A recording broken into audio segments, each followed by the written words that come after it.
Do you want to grow big, delicious, healthy garlic? Of course you do. So stick around and I'll show you a couple of methods on how I grow big garlic.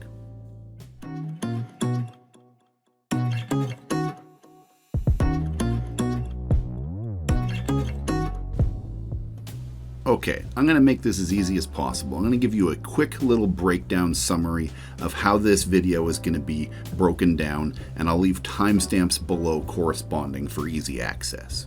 So the layout of the video is going to go like this. First, I'm going to harvest last year's crop and go over some storage techniques, my use of composting and amendments. Then I go into planting some new stuff. I'm going to plant in both the fall and early spring. So with all that out of the way, let's get into the show. Hi everybody, Kind of Beard here. How the heck are you doing? Welcome back to my little backyard, or my small backyard homestead. Whoops, I almost messed up my own name. Anyway, it's time to harvest my garlic. I'm just going to show you the process. It's harvest time. I planted them last year. They're done. It's time to pull them. So let's go have a look. If you like this kind of content, don't forget to like the video. It really helps the algorithm thingamajiggy, and subscribe if you want more action like this. Let's get back to it. Yeah, there we go. The first 3 sets of leaves, and some of them even 4 sets, are all dried up and dead, and that's sort of, from what I understand, what you're looking for. There's a couple of weeds in here, but I guess it don't matter this time of year. I snuck up those recent ones. Anyway, get yourself some sort of a straight little mini fork or something like this. Get your garlic, go down there, and let's just pop it right up here. There we go. There we go. That is a pretty good looking size head of garlic there. Anyway, I'm just gonna get to it and pull all these up, and we'll see what we got. The idea is you want to kind of get under it and get a little bit of leverage so you can pull the whole thing, the whole plant up. Sometimes they don't want to go. You got to get under there a little bit. There we go. The roots were good on this one. Ooh, yeah. Russian reds. Very true to their name. Very red, good sized garlic. And as I finish harvesting the rest of this garlic, I'm curious to know if any of you, the viewers, have any good stories about garlic or tips or tricks for me to use. Let me know in the comments below. There's what's left of the bed. I'll have to clean that up a little bit, re-amend it a bit. Then I'll just protect it until fall, and then we'll replant it. And there's the harvest so far. So I'm gonna take all this into the garage, and we'll deal with it there. It is suggested that you use a drying rack or something that has a lot of airflow, an old milk crate or whatever you got handy, but you want lots of airflow around your garlic as it dries. And you stagger them like this so that they don't group up and collect moisture off each other. So stagger them as much as possible, give them as much space as you can to air them out like this in between each other. In order to get them to dry and cure properly, leave all of the leaves and stalk on them and just leave them whole like this while they're drying. And there we go. They're just going to sit right here in the open and air out for the next couple weeks. And well, for you, it'll just be a moment. And then I'll show you what we do next. 2 weeks later. After the 2 weeks or so of drying is finished, this is the time when you're going to want to clean it up and remove the excess leaves and the skin with dirt on them, and just sort of clean them up and get them ready for storage. Also, you would be clipping off any excess roots. You definitely want to leave a good couple of inches on that knob at the end, as it'll help it dry out slower and just allows for a longer preservation. Now, one thing I personally do is separate the really good, clean, solid garlic from the ones that have openings and exposed bulbs. I tend to take these ones with the exposed bulbs, and generally we try and eat these less than perfect ones first, as they just don't store as well as the other ones that have full skins on them.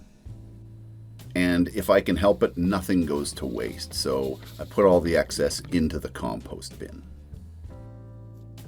Speaking of compost, I use my own compost as much as humanly possible, and we have chickens, so we age the chicken litter, which is hemp core and, well, chicken poop, and we age it in tumblers, and I've been using it in my garden very successfully. Now, as for how we use it in the garlic bed, I tend to put this chicken layer over top of the bulbs when they've been planted. Also, I did add a little bit of Gaia Green 444 all-purpose top dressing to the top layer. Not a whole bunch, but some. But we're getting a little bit ahead of ourselves here, but I just wanted to mention the nutrients that I do use. I also feed them with compost tea over the course of the year, and that seems to do pretty well with the combination. Also, in case I haven't mentioned it already, make sure you're planting the biggest and healthiest bulbs that you have. If you're buying garlic for planting, I always pick the biggest and the best for planting, and I eat the little small ones. I honestly believe planting in the late fall for me is the best because I live in the north. However, it really depends where you live geographically on when you need to do your planting. So overwintering might not even matter to you. Okay, so for planting garlic, I tend to do some sort of a very basic grid system so I can have some semblance of organization when I laid it out. And I'll be honest, I could have probably planted a little bit more in here than I did, but this is what we went with for this bed. And speaking of beds, this is a 3x3 by about 1.5 foot bed, and I'm using another bed that we'll get to in a minute that is 2 feet by 6 feet long.